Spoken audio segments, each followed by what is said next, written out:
তো হ্যালো বন্ধুরা, এখন বাজে 5:48। তো আফটার সো মেনি রিকোয়েস্ট আমি আজকে বাংলাতেই ব্লগটা করছি শুরু। তো এখন বাজে 5:48। হঠাৎ রাত্রিবেলা প্ল্যান হয়েছে যে we have to go to some ride. তো কোথায় হবে ঠিক করতে করতে হঠাৎ করে ঠিক হয়েছে একটা প্লেস, যেটা গিয়ে বলবো। তো এখন আমি যাচ্ছি মিসেস কাইকে তুলতে তার বাড়ির থেকে। লিটারালি ঠান্ডাটা চরমে পড়েছে, চরমে। তো আনফর্চুনেটলি আজকে আমার বেস্ট ফ্রেন্ড যেতে পারছে না। তো দেখি বাকি ফ্রেন্ডরা যাবে। আমার দুটো ফ্রেন্ড অ্যাকচুয়ালি যেতেই পারছে না। এখন বাজে 6:25। তো আমরা জাস্ট ক্রস করবো এক্ষুনি যাদবপুর ইউনিভার্সিটি। তো ওরা ঢাকুরিয়াতে দাঁড়িয়ে আছে। তো আজকে কুয়াশাটা একটু বেশি আছে মনে হচ্ছে, দেখতে পেয়ে গেছি। আরে সরি কাকা, লেট হয়ে গেল।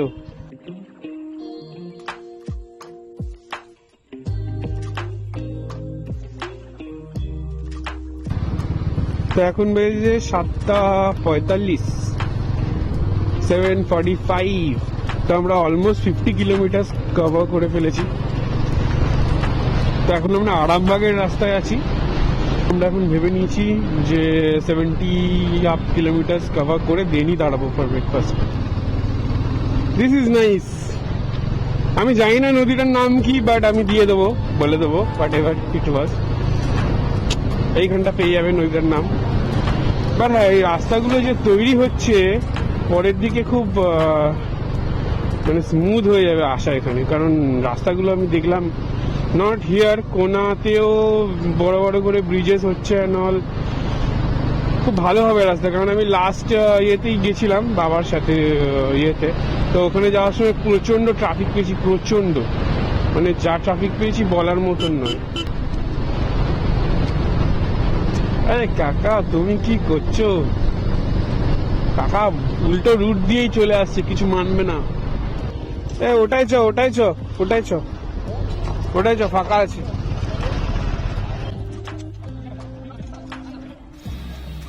তো ফাইনালি আমরা দাঁড়িয়ে গেছি। এখন আমরা ব্রেকফাস্ট করব। এখন বাজে 10:15। আমরা মায়াপুরে আছি। মায়াপুরে আমরা টিফিন করলাম, করে এই জাস্ট বেরোচ্ছি। তো আজকে রাইডে দুজনকে মিস করছি, সেটা হচ্ছে অর্পণ অ্যান্ড অভিজিৎ। আই হোপ আসতে পারতো, বাট আনফর্চুনেট কারণের জন্য আসতে পারিনি। অলরেডি গাছপালা শুরু হয়ে গেছে। শুনেছি নাকি গ্র্যান্ড ক্যানিয়ন এদিকেই, বাংলার grand canyon. We are entering inside.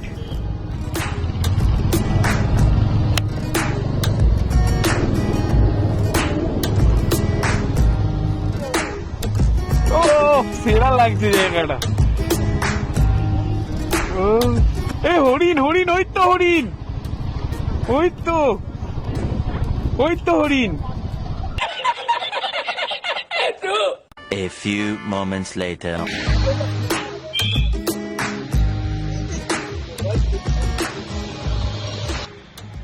Hello বন্ধুরা, আমরা এখন রয়েছি জয়পুর ফরেস্টে। তো আমার সাথে রয়েছে এখানে আমাদের কে ভাই, তোর নাম কি ভাই? এদিকে একটু টাকা। Good night. Few inches later. এটা হচ্ছে ডোডোদা। এটা হচ্ছে জিম ট্রেনার, বডি দেখে বুঝতেই পারছো। ডোডা কিছু বলো, কিছু এমন কিছু বলো যাতে একটু মোটিভেশন আসে। আমার কিছু বলার নেই। না এদিকে আমার কিছু বলার নেই। না এমন কিছু বলো যাতে মোটিভেশন পাই। কোনো কিছু ভবিষ্যতের উদ্দেশ্যে কিছু ভবিষ্যৎ কিছু বলো, সবাই জানতে চাই। ওই যে ও বলবে। তো আমরা একটুখানি ফটো শুট করে দেন বেরাচ্ছি। যেটা আমি একজন থেকে দেখেছিলাম, নিয়ারেস্ট একটা চেকপোস্টের অপোজিটে রাস্তা ঢুকে গেছে, যেটা দিয়ে যাওয়া যায় নাকি। দিস ভিউ ইজ ভর্তি। 140 কিলোমিটার চালিয়ে আসার পরে যে ভিউটা ভর্তি।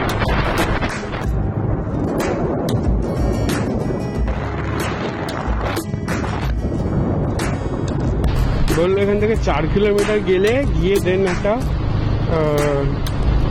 নাকা চেকপোস্ট আছে। নাকা চেকপোস্ট থেকে বাঁ দিকে মারতে হবে। বাঁ দিকে মারলে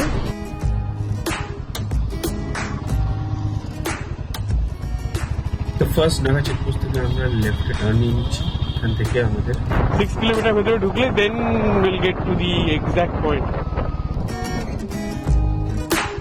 ও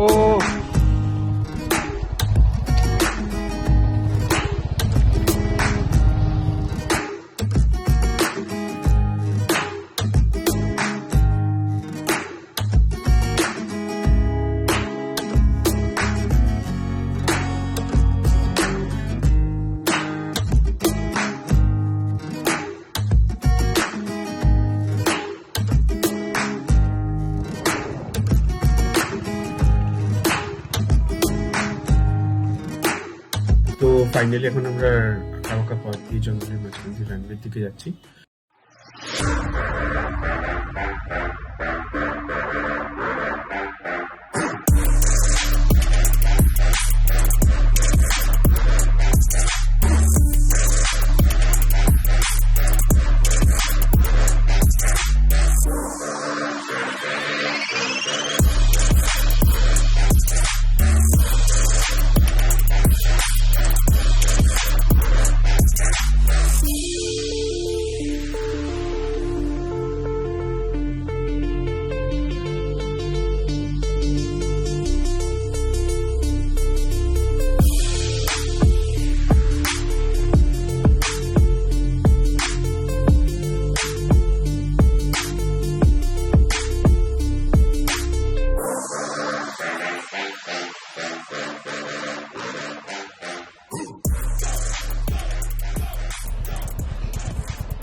তো হ্যালো এভরিওয়ান, এখন বাজে 4:45 কাছাকাছি।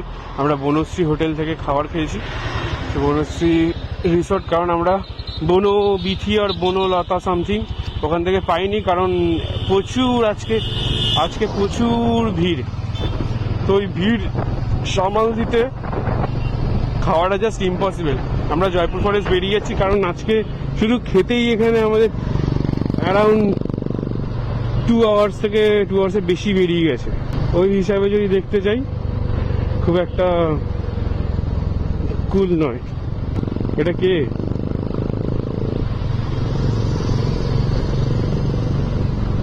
ও এরকম ভাবে রাইড হবে না, মস্তি পেয়ে যাবো ভাই। তো হঠাৎই রাস্তায় যেতে যেতে কিছু রাইডারদের সাথে দেখা হয়ে গেছিল। মানে এত অসম লাগছিল ওদের সাথে চালাতে ইন বিটুইন জঙ্গল। মারাত্মক experience. I hope one day I will also go with them. But ওকে, আজকে এই অবধি থাকলো।